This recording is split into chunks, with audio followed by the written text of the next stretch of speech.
ನಮಸ್ತೆ, welcome to the channel. ನಾನಿವತ್ತು ಹೆಲ್ದಿಯಾದ ಹಾಗೆ ಹಾಟ್ ಆ್ಯಂಡ್ ಸ್ಪೈಸಿ ಆದಂಥ ಬಟಾಣಿ ಸೂಪ್ ಹೇಗೆ ಮಾಡೋದು ಅಂತ ತೋರಿಸ್ತಾ ಇದ್ದೀನಿ. ಇದನ್ನು ನಿಮ್ಮ ಮಕ್ಕಳಿಗೆ ಮಾಡಿಕೊಡಿ, ತುಂಬ ಇಷ್ಟಪಡ್ತಾರೆ. ಹಾಗೆ ಆರೋಗ್ಯಕ್ಕೆ ಕೂಡ ತುಂಬ ಒಳ್ಳೆಯದು, ರುಚಿನೂ ಅಷ್ಟೇ ಚೆನ್ನಾಗಿರುತ್ತೆ.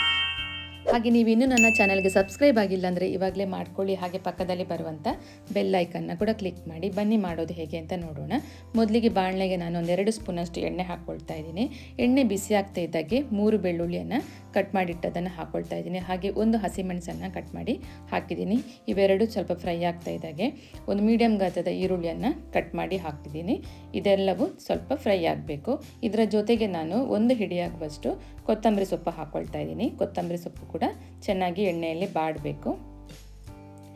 ಇವಾಗ ಇದೆಲ್ಲವೂ ಎಣ್ಣೆಯಲ್ಲಿ ಸ್ವಲ್ಪ ಬಾಡಿದ ನಂತರ 1 ಕಪ್ ಆಗುವಷ್ಟು ಬಟಾಣಿ ಕಾಳನ್ನು ಹಾಕ್ಕೊಳ್ತಾ ಇದ್ದೀನಿ.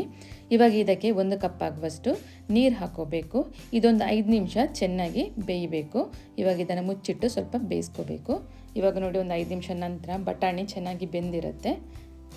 ಇವಾಗ ಗ್ಯಾಸನ್ನು ಆಫ್ ಮಾಡಿಕೊಂಡು ಇದನ್ನು ತಣ್ಣಗಾಗೋದಕ್ಕೆ ಬಿಡಬೇಕು. ಇವಾಗ ನಾನು ಬ್ರೆಡ್ ತುಂಡುಗಳನ್ನು ಫ್ರೈ ಮಾಡ್ಕೊಳ್ತಾ ಇದ್ದೀನಿ. ಇದು ಆಪ್ಷನಲ್, ಬೇಕಿದ್ರೆ ನೀವು ಸೂಪ್ ಮೇಲೆ ಹಾಕೋಬೋದು. ಇದು ಸೂಪ್ ಕುಡಿಯುವಾಗ ತಿನ್ನೋದಕ್ಕೆ ಕ್ರಿಸ್ಪಿಯಾಗಿ ಚೆನ್ನಾಗಿರುತ್ತೆ. ಬೇಡದಿದ್ದರೆ ಇದನ್ನು ಸ್ಕಿಪ್ ಮಾಡ್ಬೋದು.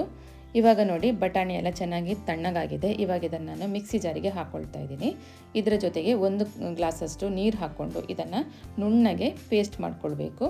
ಈ ಥರ ನೋಡಿ, ನೈಸಾಗಿದ್ದು ಪೇಸ್ಟ್ ಆಗಬೇಕು.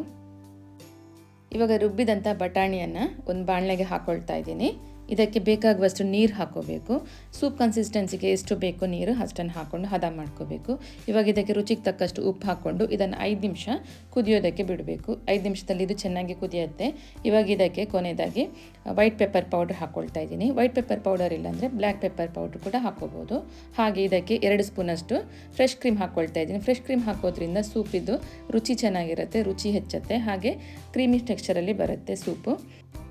ಇವಾಗ ನೋಡಿ, ಸರ್ವ್ ಮಾಡ್ಬೋದು ಸೂಪನ್ನು. ಮೇಲ್ಗಡೆಯಿಂದ ಸೂಪಿಗೆ ಫ್ರೆಶ್ ಕ್ರೀಮ್ ಮತ್ತು ಕರಿದಂಥ ಬ್ರೆಡ್ ತುಂಡುಗಳಿಂದ ಅಲಂಕರಿಸಿದರೆ ಗ್ರೀನ್ ಪೀಸ್ ಸೂಪು ಸವಿಯಲು ಸಿದ್ಧ. ನೋಡಿದ್ರಲ್ಲ, ಹೆಲ್ದಿಯಾದಂತಹ ಬಟಾಣಿ ಕಾಳಿನ ಸೂಪ್ ಹೇಗೆ ಮಾಡೋದು ಅಂತ. ನೀವು ಕೂಡ ನಿಮ್ಮ ಮನೇಲಿ ಟ್ರೈ ಮಾಡಿ. ಹಾಗೆ ಮಕ್ಕಳಿಗೆ ಮಾಡಿಕೊಡಿ, ತುಂಬಾ ಖುಷಿ ಪಡ್ತಾರೆ ಮಕ್ಕಳು. ವಿಡಿಯೋ ಇಷ್ಟ ಆಗಿದ್ದರೆ ವಿಡಿಯೋದ ಕೊನೆಗೊಂದು ಲೈಕ್ ಕೊಡಿ. ಹಾಗೆ ನನ್ನ ಚಾನಲ್ಗೆ ಇನ್ನೂ ಸಬ್ಸ್ಕ್ರೈಬ್ ಆಗಿಲ್ಲ ಅಂದರೆ ಇವಾಗಲೇ ಮಾಡ್ಕೊಳ್ಳಿ. ಮತ್ತೊಂದು ಹೊಸ ರೆಸಿಪಿಯೊಂದಿಗೆ ಮತ್ತೆ ಬರ್ತೀನಿ. Thank you for watching.